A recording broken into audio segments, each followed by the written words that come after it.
Pinagfa-file ka ng tax return ng accountant mo, pero walang hinihinging data sa'yo? Paano yun?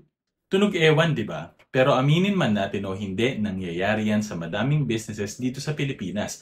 Especially when businesses try to engage with small, unknown accounting firms or freelance tax practitioners.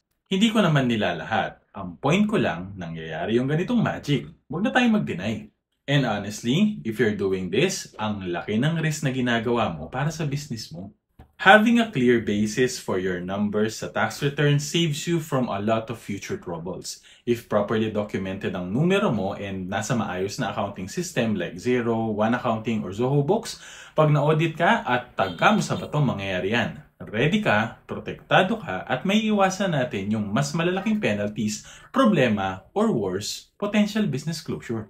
Whether we like it or not, tax is something that we need to comply with as a business owner.